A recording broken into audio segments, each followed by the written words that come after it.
Anggota yang masih main-main, ikut coba-coba main judi online, saya sudah perintahkan kepada Kadif Propam untuk dilakukan penertiban, diberikan sanksi.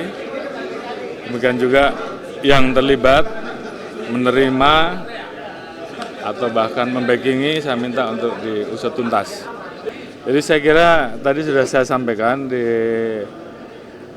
pimpinan Komisi 3 beserta seluruh jajaran Komisi 3 bahwa Polri akan memberantas judi online ini dengan serius. Jadi saat ini pemeriksaan yang kita lakukan masih belum selesai. Tadi malam anggota kami baru kembali dari Malaysia untuk menangkap 2 pelaku buron dan saat ini sedang dalam pendalaman untuk mengembangkan akan mengarah kepada siapa saja. Yang jelas komitmen kita akan tegakkan kalau memang ini menyasar ke mana saja, tentunya sepanjang itu bisa dibuktikan, kita akan proses tuntas. Demikian juga ke dalam, saya sudah sampaikan bahwa terhadap anggota-anggota yang masih main-main, ikut coba-coba main judi online, saya sudah perintahkan kepada Kadif Propam untuk dilakukan penertiban, diberikan sanksi.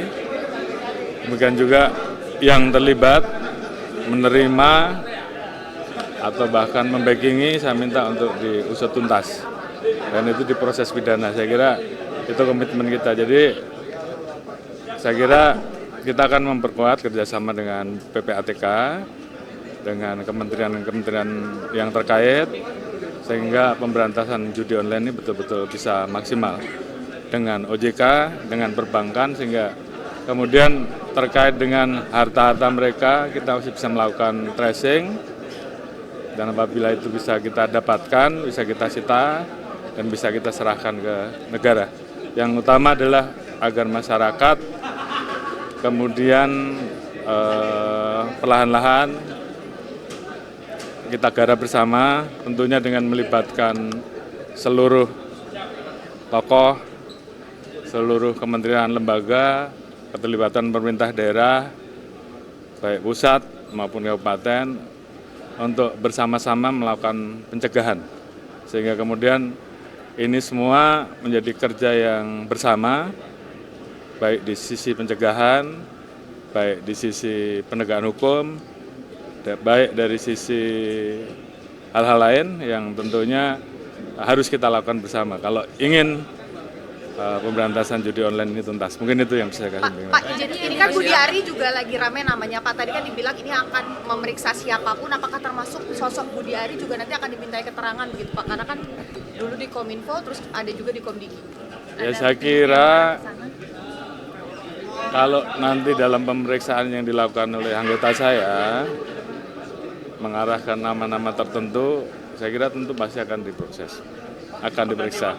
Oke, makasih ya. Oke, makasih ya. Masalah kasus Ibu Supriyani ini kan tadi ada masalah restoratif justice kan begitu ditekankan ya. Ya. Tapi masalahnya adalah restoratif justice ini malah menjadi ada transaksional seperti itu. Bahkan ada dugaan adanya pemeriksaan atau pemungutan uang sampai 50 juta gitu. Nah, itu bagaimana nih dari pihak kepolisian sendiri terkait Kalau terbukti bahwa ada transaksi 50 juta atau yang minta uang itu, saya minta untuk diproses dan dipecat. Yang pertama. Yang kedua, polisi saat ini sudah berusaha melakukan mediasi, bahkan melibatkan bupati, melibatkan organisasi PGRI untuk kalau bisa ini dimediasikan. Karena apa? Ini menyangkut anak-anak yang masih kecil dan juga putus sekolah. Di satu sisi juga di situ ada guru yang juga kita jangan sampai nanti prosesnya kemudian tidak baik untuk apakah pihak pelapor ataukah pihak yang terlapor. Harapan kita tentunya itu bisa diselesaikan dengan restoratif justice. Namun demikian sudah 6 kali dilaksanakan mediasi, kita harapkan proses yang dilaksanakan sekarang bisa menghasilkan hasil yang baik sehingga kemudian sama-sama memenuhi rasa keadilan. Saya kira apa yang bisa kita lakukan. Namun demikian kita tentunya memiliki keterbatasan. Proses sudah ada dalam persidangan, tentunya tergantung dari hakim. Ya. Ada kemungkinan Ini para pejabat kepala daerah itu kan akhir masa jabatannya berbeda-beda. Jadi kalaupun dilakukan pergantian, ya itu karena masa jabatannya berakhir dan kita evaluasi. Apabila evaluasinya baik, ada pertimbangan-pertimbangan yang umum, maka akan berlanjut. Tapi apabila ada laporan atau dinilai kinerjanya kurang, maka akan dilakukan pergantian begitu. Jadi tidak ada unsur politis di sini. Ini semata karena akhir masa jabatan dan karena kinerja. Kan tidak mungkin kita memaksakan para pejabat kepala daerah yang banyak laporan dan dianggap tidak memiliki kinerja baik, tapi dilanjutkan. Apalagi tugasnya untuk mengawal pilkada.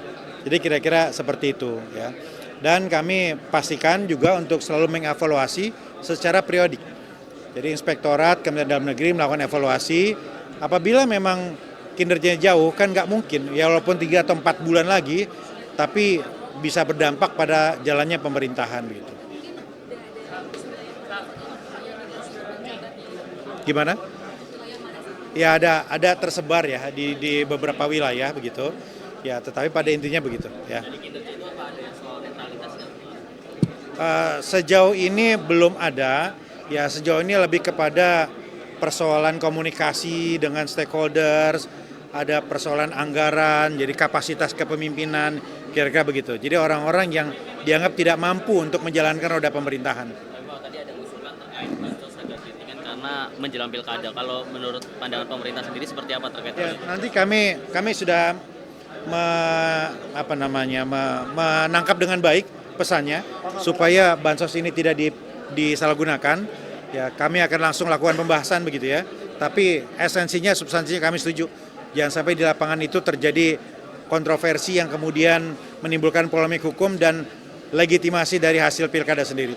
Ya, segera kita akan lakukan tindak lanjut dan akan lakukan pembahasan. Tadi kan Pak Didi juga sempat menyinggung ya soal pernyataan Pak Prabowo yang dinilainya mungkin memihak ke salah satu pasangan calon di Jawa Tengah. Nah ini kalau dari Mendagri sendiri atau dari Kemendagri sendiri melihatnya Saya kira semua sudah ada aturannya seperti yang disampaikan oleh Pak Hasan Hasbi bahwa Presiden pun dibolehkan apalagi sebagai pimpinan partai begitu ya. Namun tentu secara detail dan sebagainya ada norma-norma harus dipenuhi dan kami melihat itu semua sudah sesuai begitu ya. Jadi ya kami menyampaikan kepada semua pihak bahwa yang disampaikan oleh Kepala Kantor Komunikasi Presiden itu sudah proporsional dan sudah menjelaskan semua.